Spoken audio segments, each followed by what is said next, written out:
Welcome. So let's begin by acknowledging this sacred act of gathering together. Not in a building or a tradition, but in the simple willingness to be present with what's true. And may we have the courage to feel what we are feeling. May we have the courage to feel what we are feeling. May we have the wisdom to stay with what wants to be met.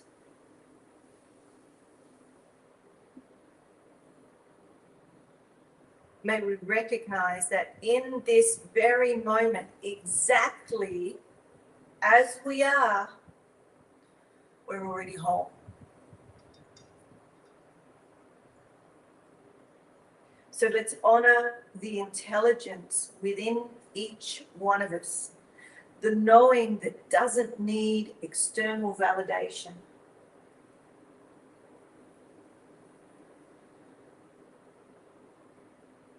May we remember that our vulnerability is not our weakness, but the gateway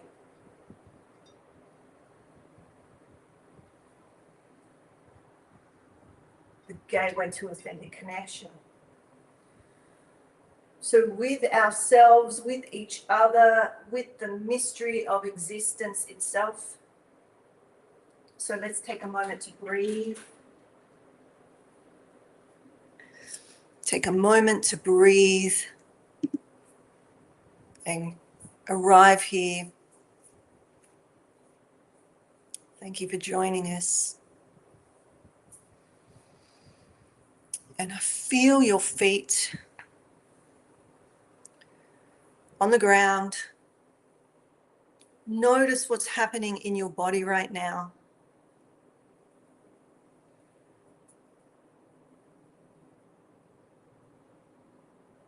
Any tension, any sensation, any feeling that's present.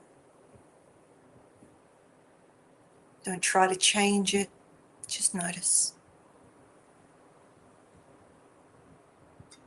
This is where we begin.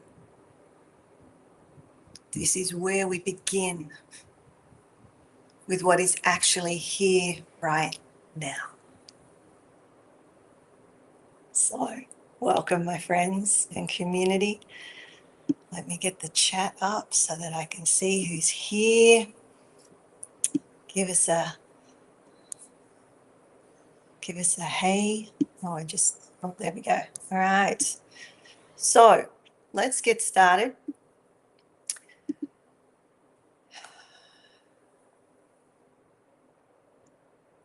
Let us start with, I'm in America. Well, I'm in Hawaii. Look out at the neighbors. Oh, it's gone. They had the American flag on their piece of land. Curious. So Friday the 4th of July, many of my community were commemorating America's independence from British rule, which are my peeps. And the Irish, and the fireworks lit up the sky, right? We saw them from here. Families gathered. We remembered those who had fought for certain politics, freedoms. But today I want to speak to you about a different kind of independence, one that goes beyond any political revolution. So I was asking the community on Friday, what is the 4th of July to you? Like, what is it? And to me, and being an Australian with colonial ancestry, it was about revolution. So what is that for you? Whether you're from this land or another. It's one that goes deeper than any political revolution. So what if I told you that the most important independence you can achieve isn't from an external government, but from internal forces that keep you bound? What would you think about that? What would you feel about that? Is there a sensation? What if true freedom comes from not rebellion against others, but from liberation from our own fears, our own patterns of behavior, and the ways we've learned to hide from ourselves? What would you say? What would you say about that? We got Kiyose over there nodding. Feel free to give a little hallelujah, sister, or whatever. So here's something that might surprise you. It may not, but it may. Give me a little surprise emoji if it surprises you. The thing that we most deeply long for is also the thing we most deeply fear. What do you think that is? What do you think that is? Call and response today. You know, I'm feeling it. All right. What do you think that is? We crave unconditional love. We crave to be seen, accepted, cherished exactly as we are. Maybe you don't. What do you believe about that? What do you fear about that? What are your fearings about that? Yet when it's offered,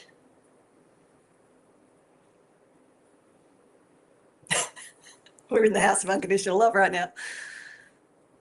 When it's offered, we often run. We often, I won't say create chaos, but it feels chaotic. It can feel chaotic. Okay. So we often run in the opposite direction. Why? Because unconditional love reveals who we really are beneath all the masks, beneath all the conditionings, beneath the strategies, beneath the careful, constructed personas.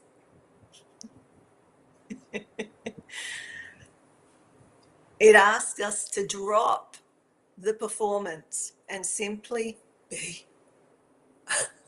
And sometimes when we're simply being, it can feel pretty, I say that in energy medicine, right? When we're aligned, when we've worked with our adrenals and, you know, the cortisol and these impacts, our stressors, when we have acknowledged them and whatnot, we feel sometimes like this.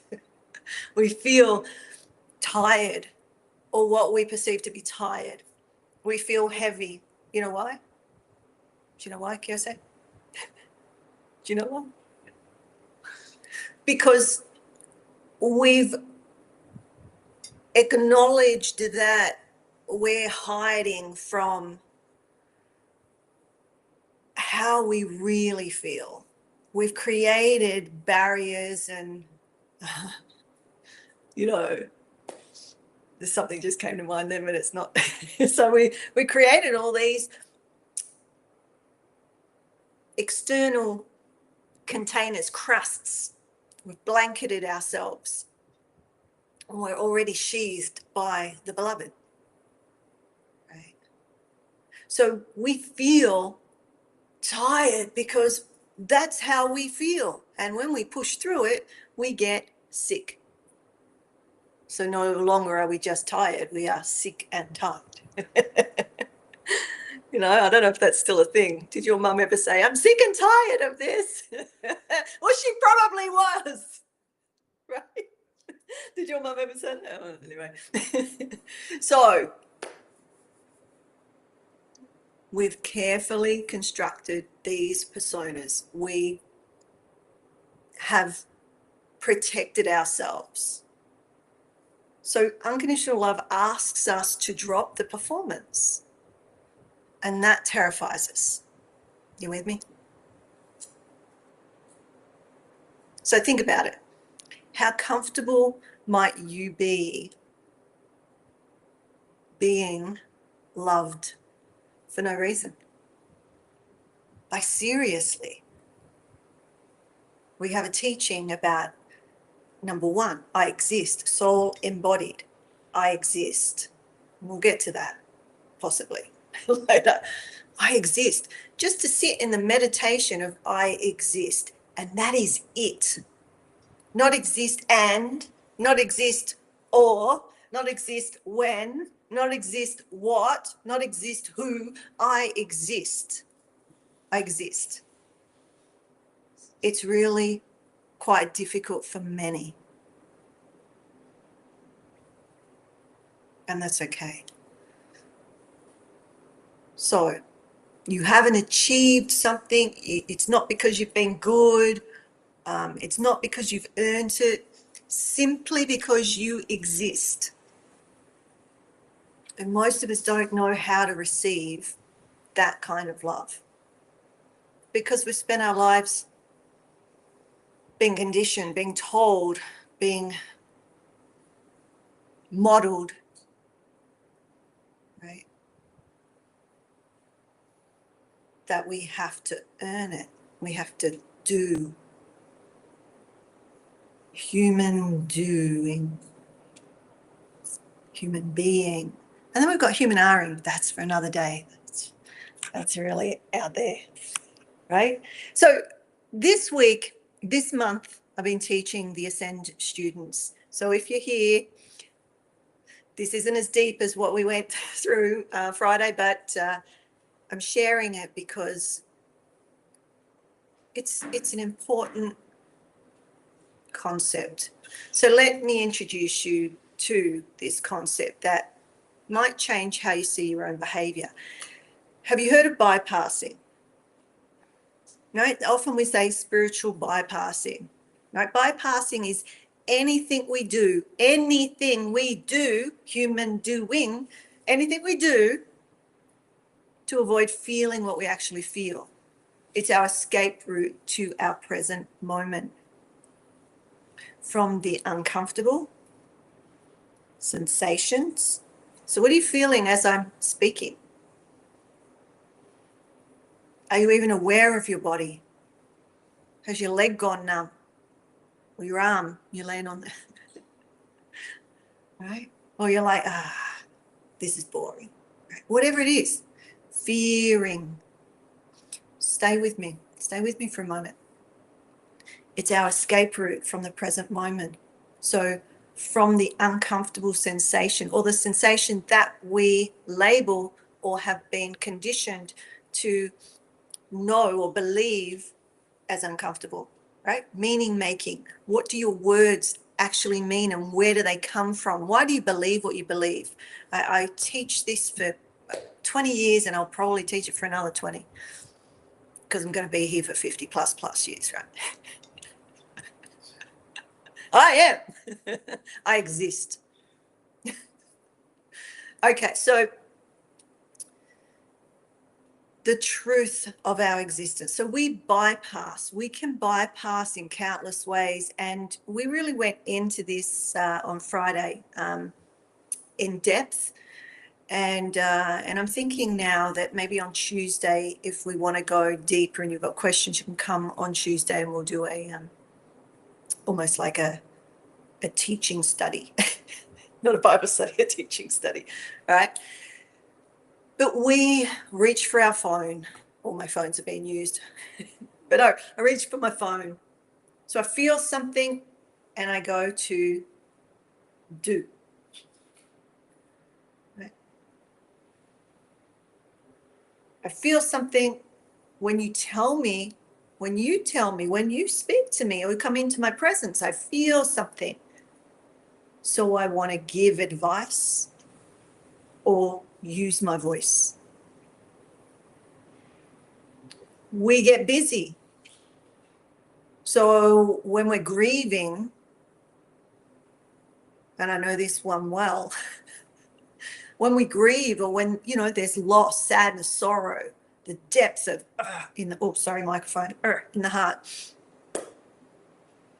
we get busy and we want to do. This is just humanness. It's not good or bad. It's just what we do to accept, which I'll get into in a moment. We can think positive thoughts. How many of you feel like the arrow to the heart, right? I should say the broken arrow, because the arrow to the heart's like Cupid, isn't it? But I'm talking, what's the opposite of Cupid's arrow? That to the heart. We think positive. We think positive thoughts. When we need to feel, our anger. Well, that's interesting. I just kicked the bell. Right? We need to feel our anger. We need to feel it to heal it. And there are ways when it's too much, that's the processes. That's the therapy. That's the, right? So we can titrate you. We can build your container. But right now, for many of you, you have the capacity to do this on your own. And if you don't, reach out with somebody who can support you, right? So we're not feeling the emotions or the sensation that links to an emotion, a thought, a memory, and so forth. That's our intelligence, our organicity, it's called, our organic intelligence of our systems. So we go to others for answers when we can listen to ourselves. But many of you don't even know that you can do that. I just realized my phone's on airplane mode. I don't think it's going to go through, but anyway. It's okay. So here's the distinction. Bypassing is about moving away from what we're feeling. It's not just some, they say spiritual bypassing when something happens and you go to a meditation or a teaching or a practice. So you're not feeling it or you're integrating it, right? You got to feel an aspect of it at least. And we know this is the science, but it's also the spiritual science and the spiritual technology to feel that. And then slow it down to be curious and build a new relationship with that part of yourself, the fear. So anything that we're going outside of ourselves for relief, for comfort, for answers, could be seen as bypassing. And I was asking my ladies last week around what is bypassing and what is acceptance? What's acceptance? And what's the difference between the two or the similarities, right? Any ideas? I'm just checking the chat, so feel free to comment or whatnot if you want. So the difference between coping and accepting,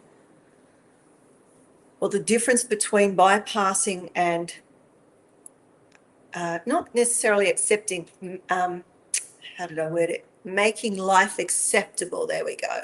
Making life acceptable. How do you make life acceptable?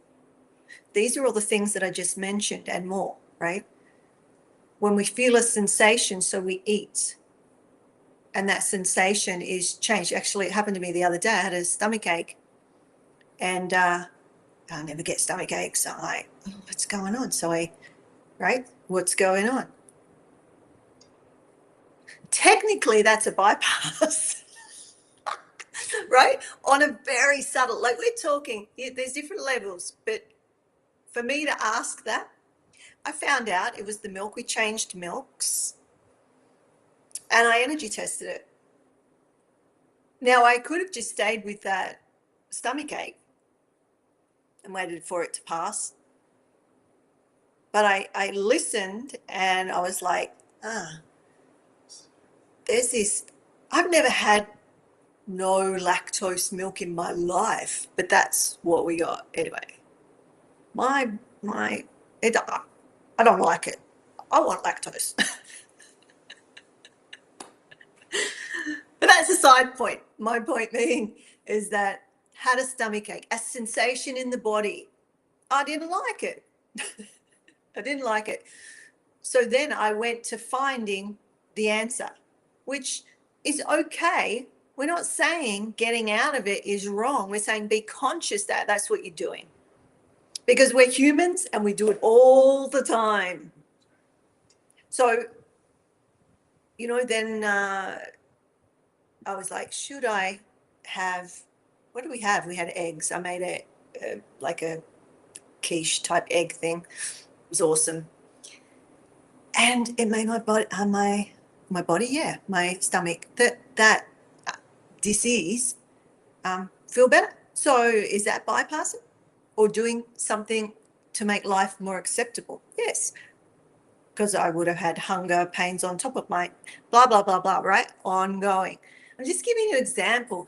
We can, it's like everything we do. I mean, I can remember back in the day, everyone was drinking, oh, I won't say it out loud because I don't want to, a certain type of soft drink, or you call them, what do you call pop? What do you call soda, right? Even drinking that soda changes your state of consciousness. Everything that you do shifts that state slightly, frequency, whatever it is. So that's what I'm getting at. It's not good or bad. It's being aware that you're stepping out of the sensation rather than going. So I stepped out of the sensation consciously to go, sniff a dog. What energetically is going on here? It's the milk. All right, well, I can now choose, and this is how I roll, I can choose consciously to go, I know my body doesn't respond very well to this, but if I really want it, I'm choosing that. It's like choosing what was it, apple pie and ice cream last night and consciously eating it, and it was good. All right, so my point being, it's not about going, you don't do anything, you just sit the rest of your life, in your pain and suffering and misery. It's not what we're saying. So there's a subtle difference, but it's profound, between making life acceptable and truly accepting what is. So when we make life acceptable, we're essentially saying, I can tolerate this if I find ways to manage it. Which is sort of what I was doing, but I was doing it consciously. So extrapolate that out to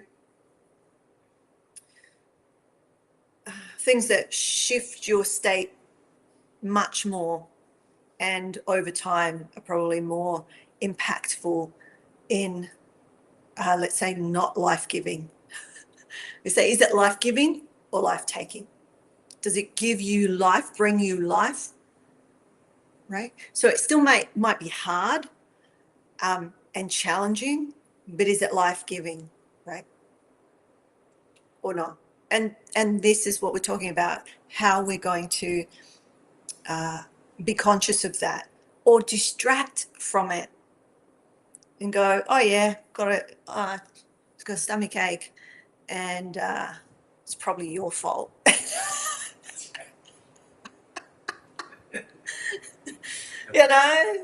It's always your fault. Anyway, so but true acceptance says, I'm willing to be present with this exactly as it is, without needing to change it or escape from it. But we can make that so it doesn't mean we become passive. I'm not just going to guzzle that milk and be sick every day. Or some of, how many of you do that? Oh my goodness, right. How many? How many of us eat what's not life-giving? And then we have this subtle undertone in our systems that goes, whatever that feels like in your body, or like little knives from inflammation. Oh, well, this is what we're doing. But if you, well, you went, oh, what's that? Okay, let me be with the, sorry, my energy's gone. All right, we be with that. We feel it. We feel the sensation, right? So I'll get to that in a moment, but I want to talk about something radical, a radical idea if what I've said already isn't. You ready for some radical? We're talking about independence and all of that, rebellion, radicals, radical idea for you. What if the very fear that you're trying to avoid is actually screaming out from the back row there, is actually louder. Unconditional. Louder. What if it's unconditional love in disguise? In disguise. What if the fear, the sensation that you're avoiding is actually what you are desiring, but it's in disguise, right? Meaning you've been conditioned, encoded by the world from pre-birth in utero. Not to talk about, we're not going into epigenetics and all of that. Oh, actually, maybe a little, but, right? Conditioning, generation after generation after generation, modeled by the people around you, your society, your culture.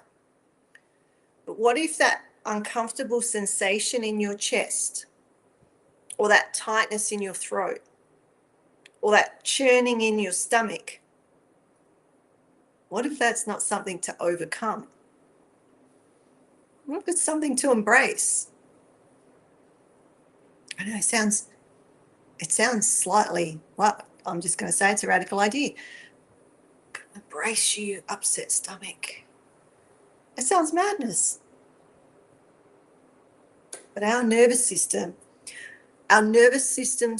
constantly receiving information, right?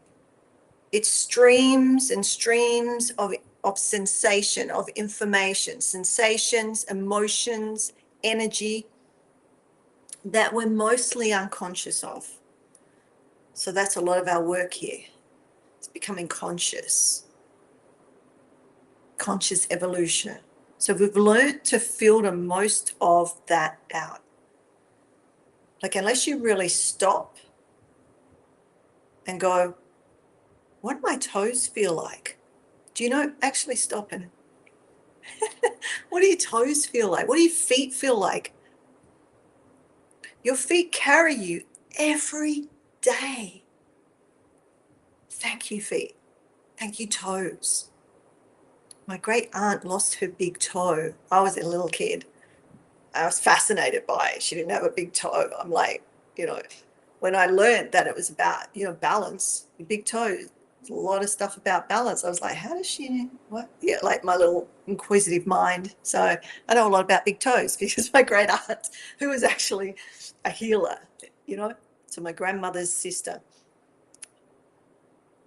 she taught me a lot by modeling, never said a word about what it was she was doing. She just would, do all these points and do all the feet thing way before. I'm talking 50 years ago. No, 40, 48 years ago, something like that. Yep. Yep. Anyway, I was going to go into reverse aging, but that's for another day. Oh, I'm in a mood today. I'm in a mood. All right. So our nervous system, we're streaming some information which gives a sensation. So how are your toes? How are your feet? What's that energy doing? Right. Are you filtering your feet? Yes, of course you are. You're filtering everyday little bits and pieces. Otherwise, you'd be walking around going, ow, ow, ow, ow.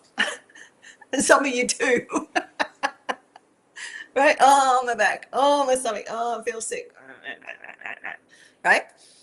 So that's the beauty of the human.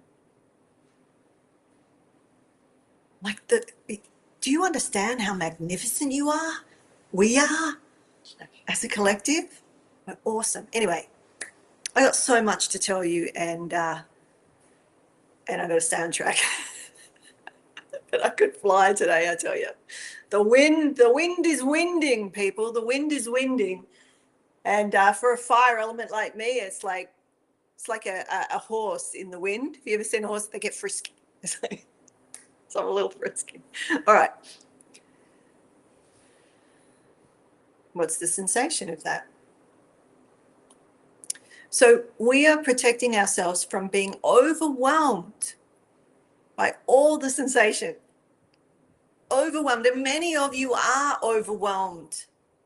So if you feel overwhelmed, stick around. Right? And if you don't feel overwhelmed, are you feeling? Because if you were feeling everything that is here to feel, you would feel overwhelmed.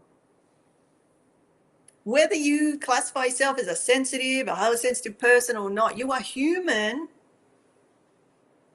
and you are being infiltrated. Oh, speaking of all the rest of it. Anyway, infiltrated by all these, not only packets of energy from the intelligence of this system, but also the geo pollution and whatnot. The Schumann resonance are going off.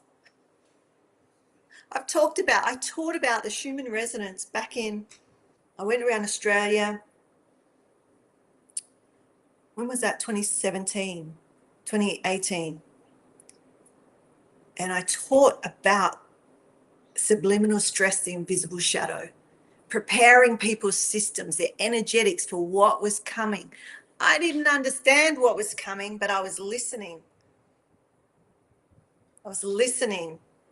So there's names and labels for what was coming.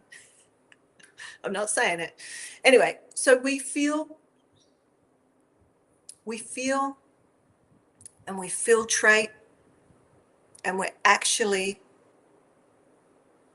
what we're doing is filtrating out the love we're seeking.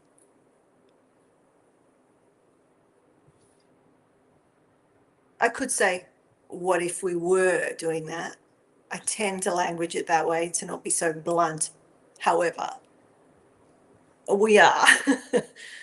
And so when we feel triggered, instead of immediately seeking external comfort or answers, now this is on multiple levels. And so, I work with a lot of people, and they're at different levels of consciousness, different levels of understanding. And that's not saying someone's better or worse than anybody else. We're all human in this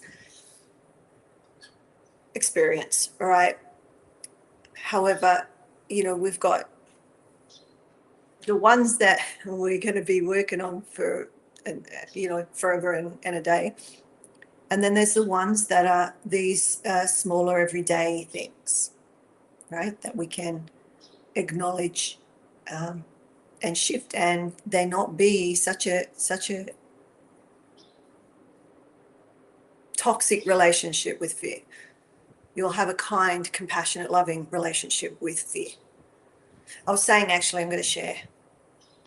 I was saying to Kiyose, I had this aha moment a couple of days ago, and I was flying high, just on life. And I'm like, I'm going to write a book. Another one. I'm always writing books. You don't know how many. Anyway, are in my computer. But It's like we, us humans, need to reimagine fear and our relationship with it, which is what we teach and share here at the House of Unconditional Love, and what the teachings at the Academy of Conscious Evolution and whatnot are about. However, because we, when someone says fear, we go to what we believe, what we've been conditioned, and what our habitual patterns are, and our stress response and whatnot. We don't actually know what it is. I think about that. Anyway, I'll keep you informed. I digress. So instead of going out seeking external comfort and answers, it's about coming to the self, right? The uncomfortable feeling I'm having, this is unconditional love. What if we stayed with the sensation and said that mantra? What if we taught our children about sensations in their body and what they meant? I give my mum this. She does it still to this day. And it's like, because she'll see, and she's never outwardly said, oh, this is what I'm doing. But as I went on to work with children and work in the complex trauma fields and whatnot, that's what I was doing. I was looking at behavior. What is the behavior telling me? And I ended up working and teaching around how to parent challenging behaviors. Because we're working with the behavior is not the child, the behavior is not the person, it's the behavior. The behavior is a language. How can we learn the language? And this is what we're doing here. Right? So I work with these children that nobody wanted to work with. They were extremely challenging. But what if we started to filtrate that through the world, that when you are feeling uncomfortable, it's a relationship with unconditional love. Now, that may sound really abstract right now, right? So stay with me. And this is how love feels, right? So we're feeling the sensation, the uncomfortable feeling.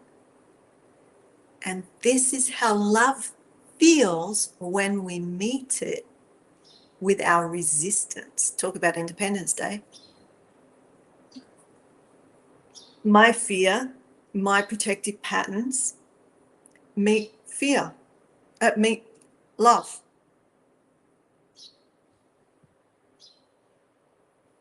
So it feels rebellious. Does that make sense? Did that make sense? Well, it did to you, but does it make sense to you? And I guess we could say that over and over.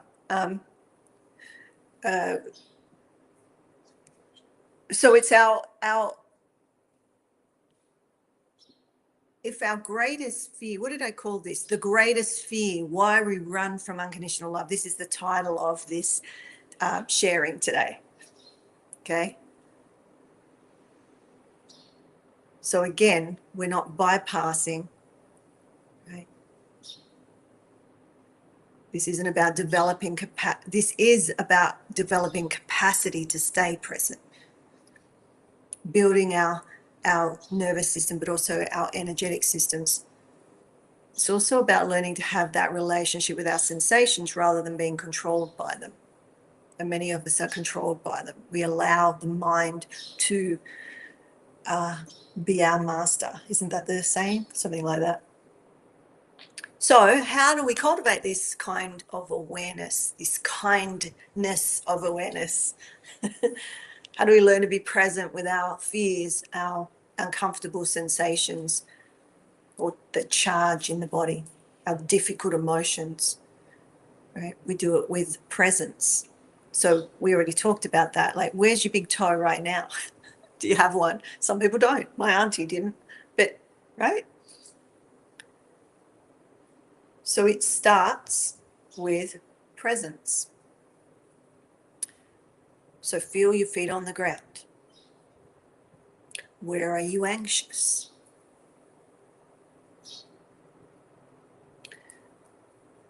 So all of these you could do, so we'll say it another way.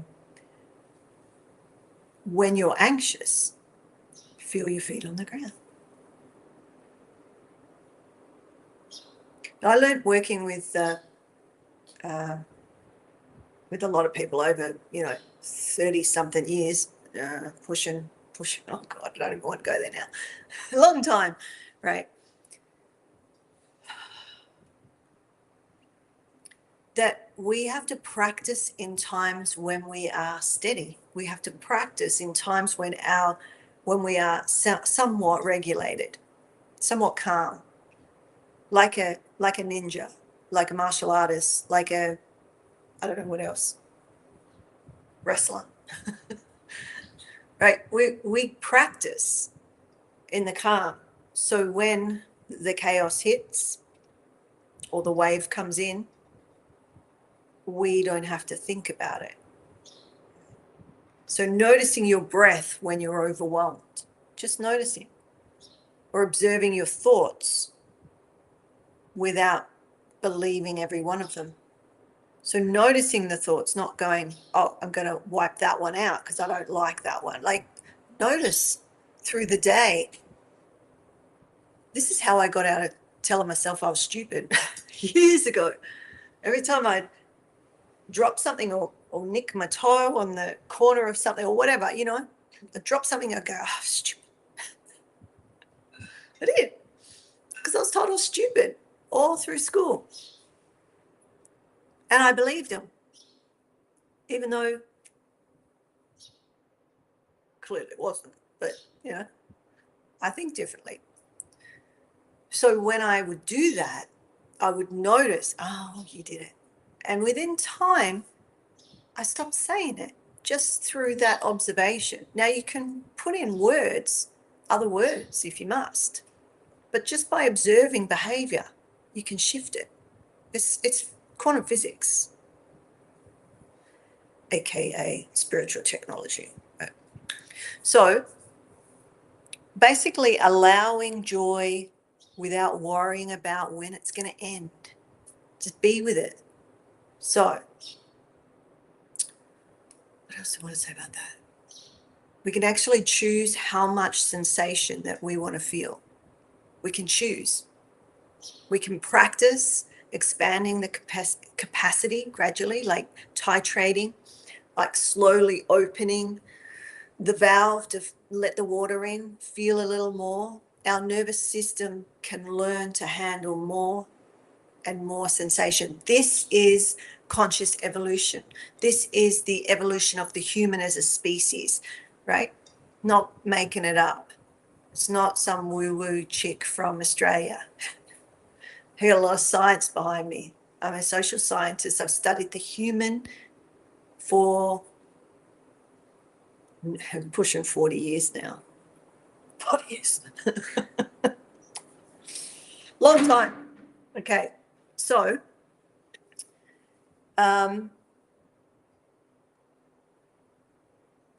let's look at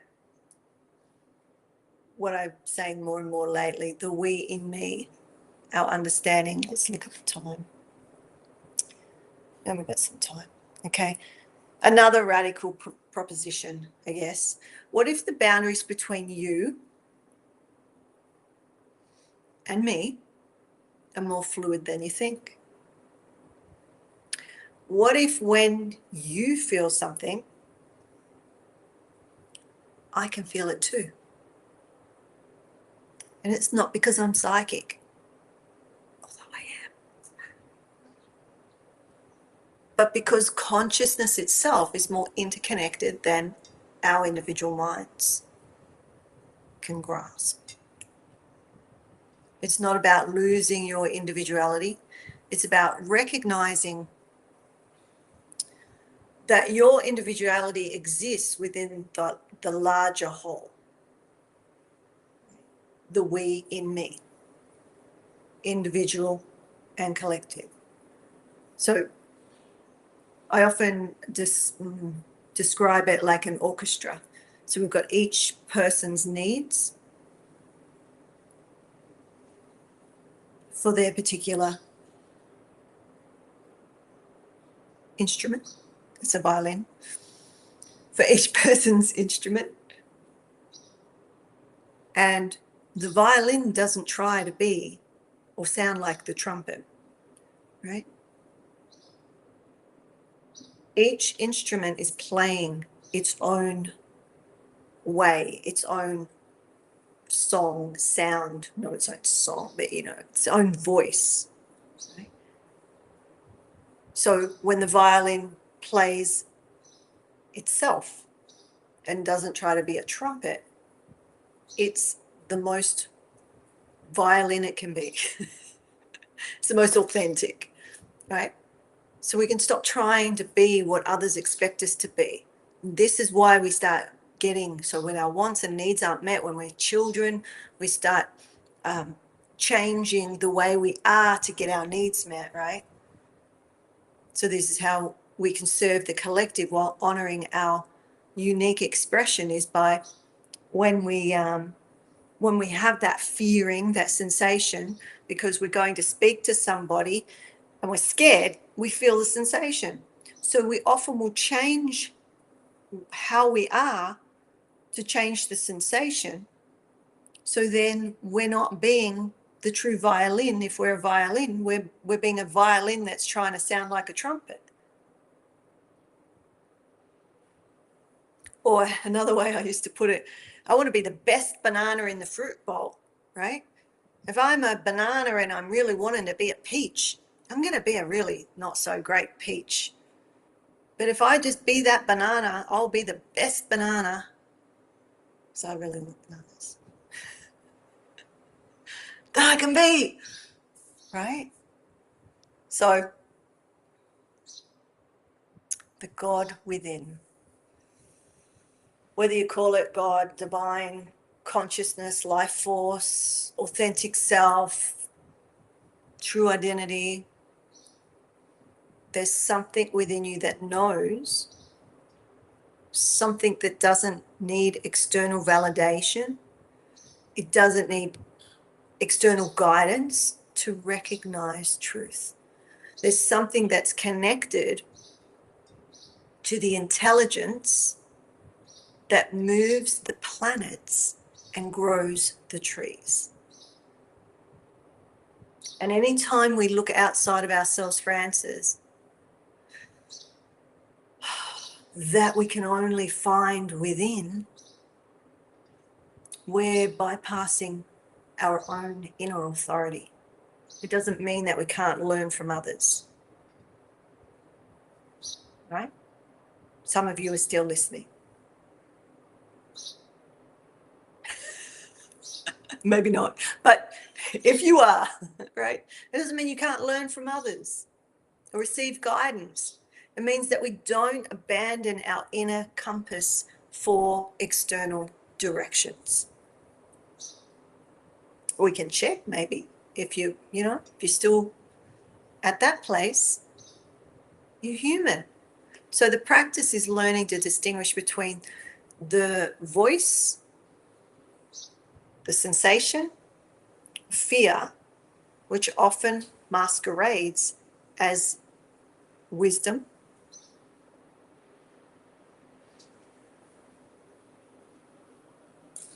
let's say that another way because that's not 100%. Although I'm going to go into another teaching. There's fear and love, and just fear and love is fear and love. And then there's the fear of fear and the fear of love. So maybe next week we can talk about that.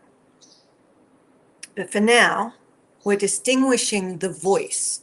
It's not necessarily the voice of fear and the voice of love, right? Which is, because I nearly went into that. That's how you're conditioned.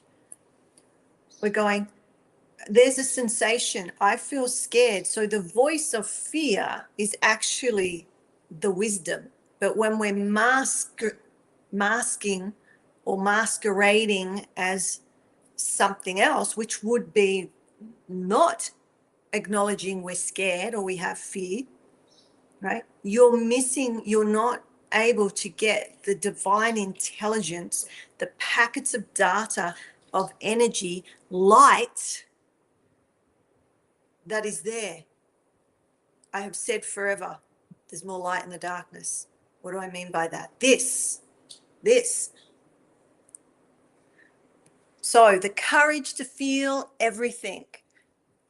Who's with me? Probably. Oh, what in the back there? So what if the goal isn't to feel good all the time? Oh, I know. All right. If you want to feel good all the time, you probably won't stick around for very long. Because we're saying, feel it. Feel it. If you're on your spiritual development path, I'm telling you, conscious evolution, you will expand. And as you're expanding, you're feeling more and more. And if you don't get this, you think you're suffering now. I'm not putting that on you. I'm not putting that on you. You're putting it on yourself.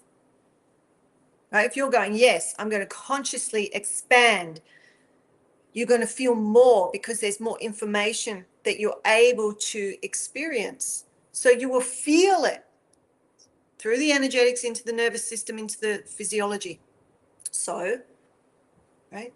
What if joy and sorrow, fear and love, contraction, expansion are all movements in the same dance of aliveness?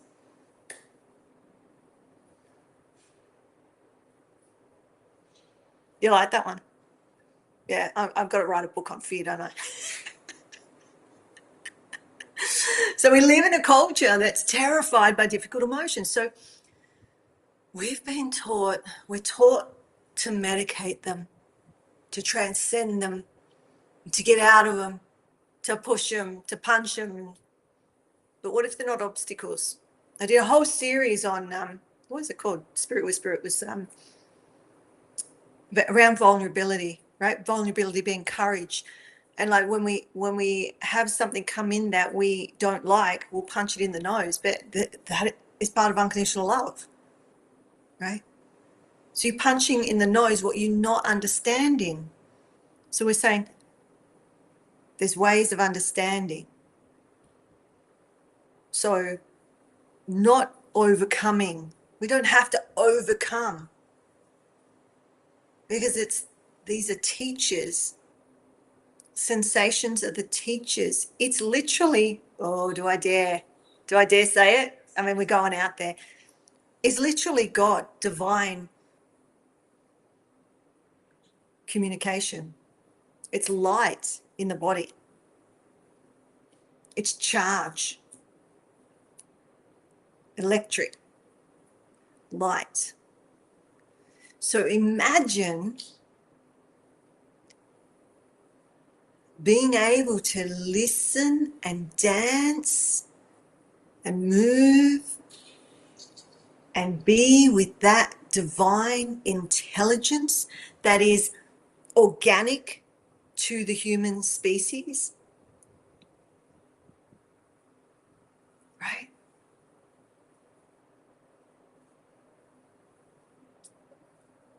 They're not problems to solve, but experiences to embrace.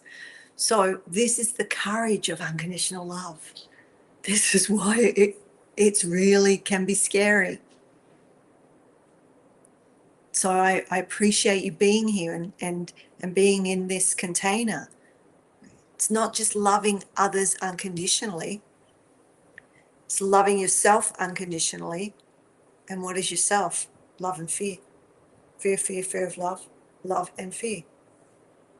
Which is within, which makes up unconditional love, which is everything. So loving all of your emotions, all of your sensations, all of your human, sometimes messiness, but that's a judgment. I say my beautiful mess, because if you've ever been anxious or anything like that, and you can be okay with the dishes in the sink or whatever, right? There was a time when I didn't leave the house until it was spotless, which meant that I hardly got anywhere because, I had two little kids trying to make sure everything was spot right. And there's reasons for that. That was my fear. Another story, another day. It's a good story though, but, you know. So, our magnificent mess. So everything that exists simply is. Simply is. Full stop. Simply is. You're waiting for the next bit. I exist. I exist. Everything that exists simply is. So the tree doesn't judge itself for being a tree. The sun doesn't doubt whether it should shine today. Should it shine? Should it not shine? The ocean doesn't question its waves. Only humans add that layer of meaning. Do you see why I love meaning making and beliefs? Like why do people believe what they believe? Why do they do what they do? It comes back to, you know, only humans have this judgment and the resistance to what is. So what if existence itself is impersonal? Oh, another radical, right? Impersonal. It's not all about you. I'm sorry, but it's not. So existence isn't, it's not cold, it's not uncaring. Existence is simply present. It's simply here. It's simply being. And what if we didn't need to make everything mean something about us?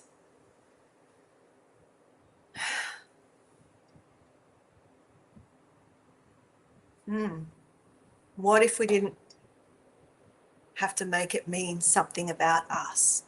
What if we could just let things be as they are?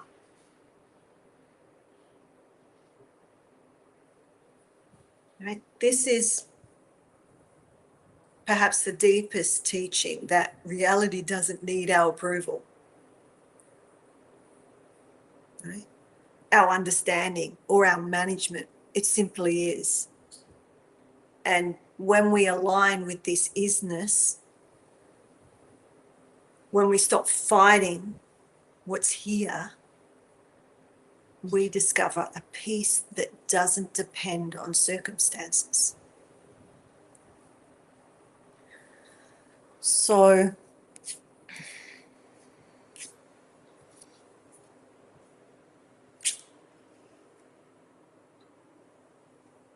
chaos. Let's just do a little bit on, let's just do a few more minutes and then we'll wrap up with a blessing. Chaos. I love chaos. I've done so much around chaos and life being chaotic, random, unpredictable. A lot of my big oil paintings are about the beauty of chaos, right? How the growth from chaos. We need that to grow, right? The unpredictability. So we create stories about everything happening for a reason, don't we? Do we? Do you know people that do that? Do you do that? Oh, it happened for a reason. Oh, maybe that happened so that you didn't get into an accident, or maybe that's so that you can grow. This is humanness. We're not judging it. We're just being aware to our beliefs and how we're conditioned to believe in certain ways. So we create stories about everything happening for a reason, about everything being meant to be, right? I do it myself. I'm still human. I'm human, not still. I'm proud. I'm human. I made it to humanness. But what if that's just our minds trying to make sense of the beautiful chaos of existence? What if diversity, individuality, even conflict exists not because they're meant to be, or because life itself is endlessly creative and endlessly expressive and endlessly exploring what's possible? So the beauty isn't in the meaning we assign to chaos, right? The beauty is in the chaos itself. And I'm just seeing the paintings that I did, 20 years ago. These chaotic, and people would stand in front of them. That's why they were so big. So you could stand in front of them and feel something. And I wanted to see how people were feeling sensation in their body based on the image that I had created, right? Chaotic images that I had created. And dependent on your experience in the world, right? Because I was also,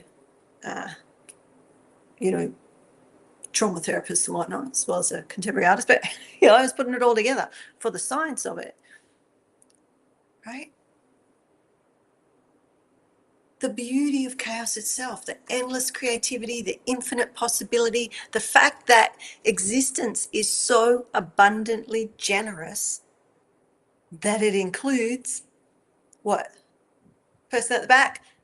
Everything. And what is everything? What? And what is love and fear? And what is everything? Unconditional love. Yay. We got there. So, wouldn't you love to come live? Play. All right. So,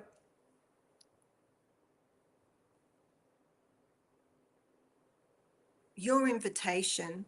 So, this is your invitation, right? What would change if you stopped running from unconditional love? And you might say, I'm not running from unconditional love. I think the core fear, the greatest fear, that's what this is called, the greatest fear. Why we run from unconditional love? Because humans do. Maybe right? So what would shift if you stopped bypassing your own experience? And we're all asking this, right? And we could step into the presence of whatever arises. You don't have to do it perfectly. You don't have to do it all at once. You don't even have to do it. It's an invitation. You just have to begin, right? Begin with a breath, if need be, because it sort of is an acceptance. But we begin with the sensation, and you may need to take a breath. That's okay. Connect with the sensation, wherever that is. Begin with this moment exactly as it is. And the unconditional love that you're seeking isn't somewhere else. It's not in another person or another place or another circumstance. It's here now. So your willingness to be present with what is the invitation. So closing reflection. Ooh, the wind's picked up. Closing reflection, then we'll wrap up. We're a little bit over, but let's take a moment, like we did at the beginning. And these parts are parts that you can go back to and use as your practice, if you wish, right? So take a moment to notice what's happening in your body right now. So we're just going to do a little. So notice.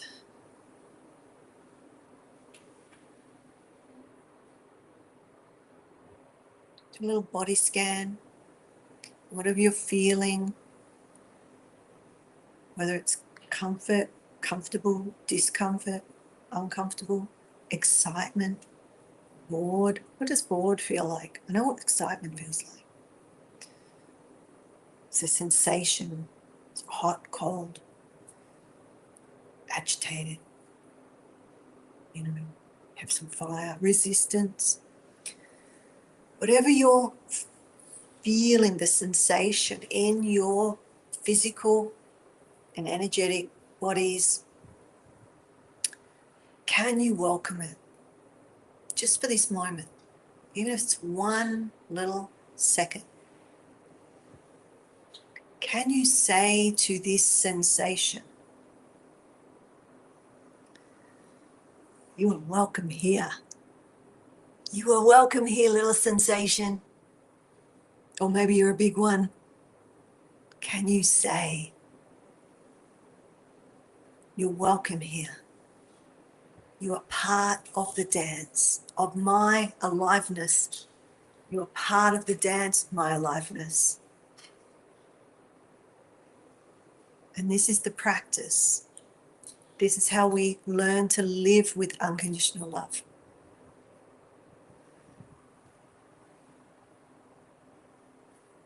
Not as a fearing we achieve, but as a stance we take towards all of life. Like that stance that says, yes, I'm willing to be present with whatever is here, who I am, how I am.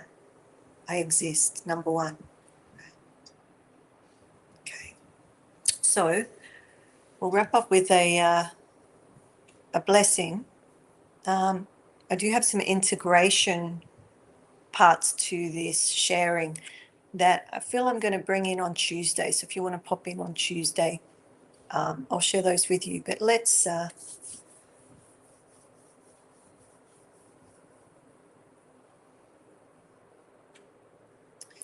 gong, and then we'll go through a blessing to wrap up our time together. And then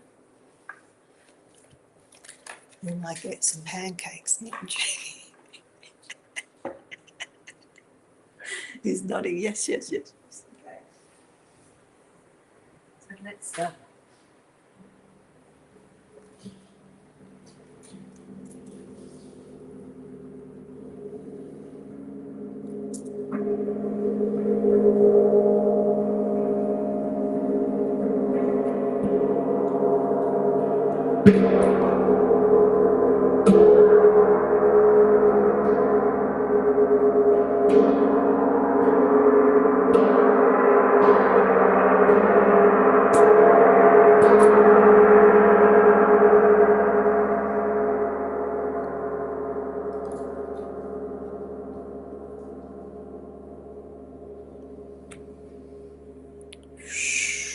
I'll be with that. Okay, so our blessing today, as we prepare to return to our lives, let us carry with us not new burdens of perfection, but a gentle invitation to presence.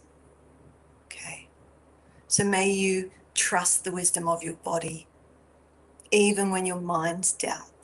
May you stay present with whatever arises, knowing that your willingness to feel is your gift to the world.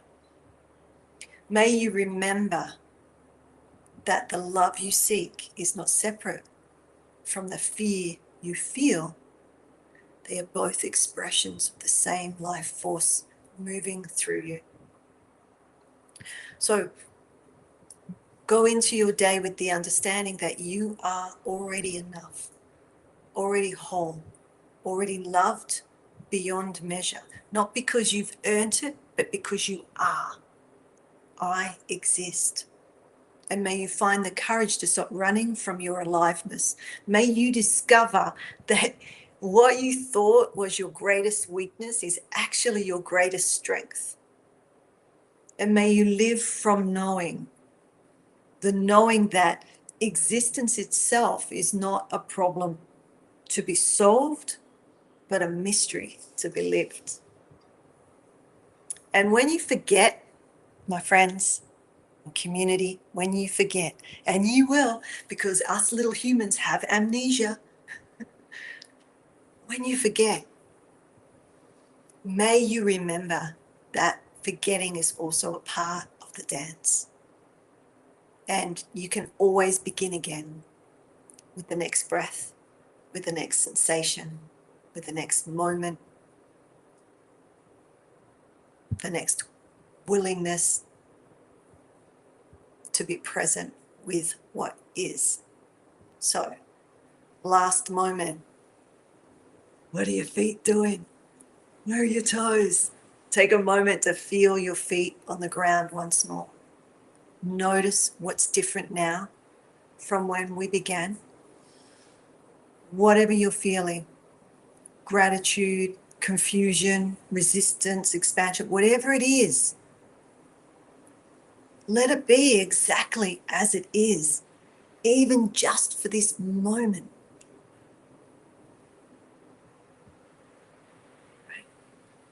This too is the practice of unconditional love. So the stream of love is always flowing. So may the blessings be, and we'll see you next week. Or maybe Tuesday. Much love.